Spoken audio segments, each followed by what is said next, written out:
I like it, we bow at the camera.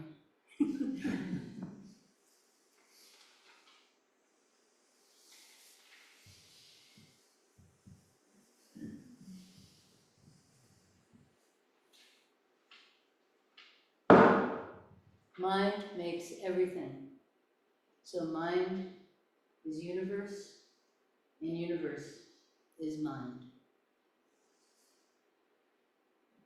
But originally, no mind, no universe.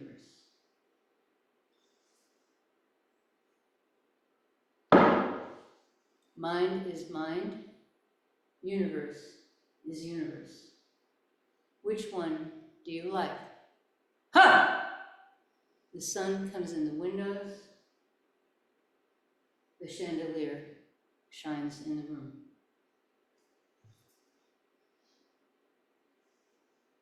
So, a couple of decades ago, I noticed a beautiful calligraphy by Zen Master Seung Sahn at Providence Zen Center. If you know Providence Zen Center, they have a main staircase, and it was as you walked towards the main staircase, you walked and then you turned to go up the stairs, and it was right there. It was a really beautiful, beautiful calligraphy.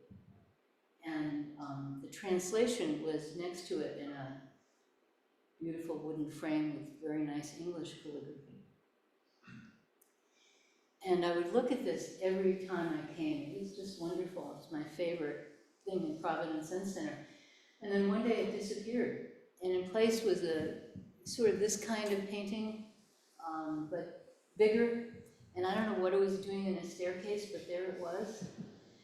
And several visits later, about maybe 10, 15 years ago, I was really disturbed that we couldn't find this calligraphy. So like Jason Quinn was the abbot at the time, and I went to Jason, I said, we've got to find this, and he'd never noticed it. So we went in all the closets, we went in all the drawers, we went everywhere we could think of to try to find this calligraphy. We couldn't find it, but we did find the little translation poem in the frame.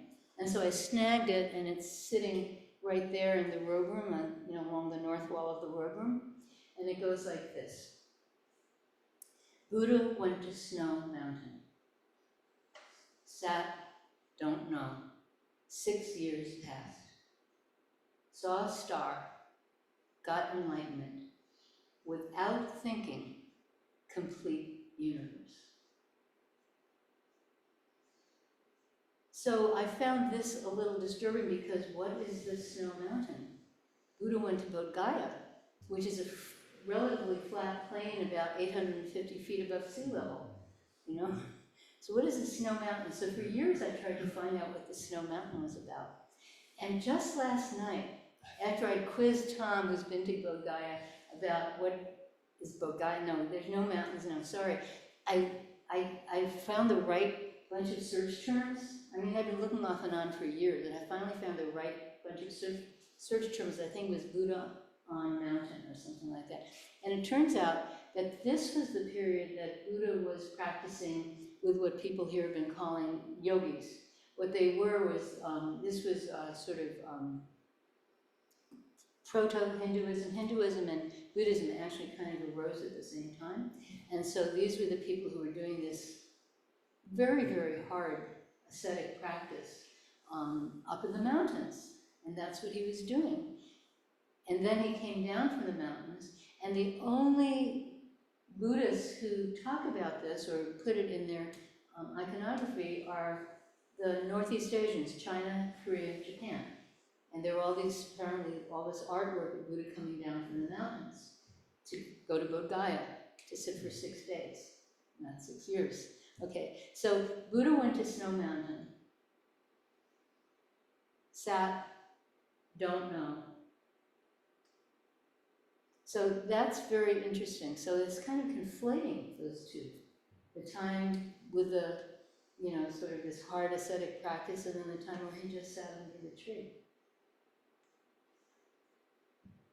So this don't know is very important.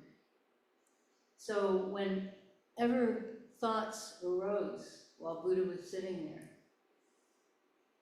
whatever was going on with his feelings, like maybe he actually had not just a wife and a child, he had a whole harem, about 500 women or something, according to what story you read.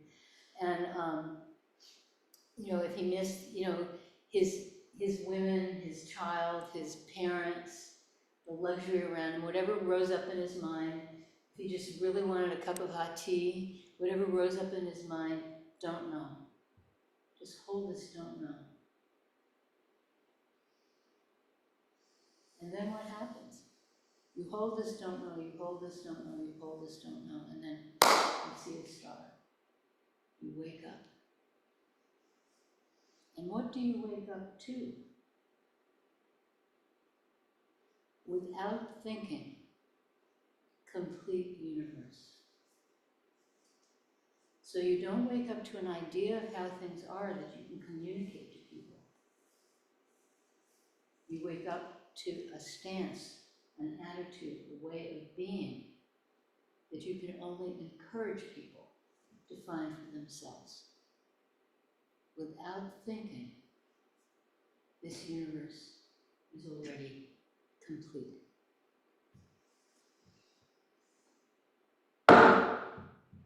Buddha went up the mountain. What did he see? Buddha came down from the mountain. What did he hear? Ha! Your nose is in front of your face. Your ears are on the side. Thank you.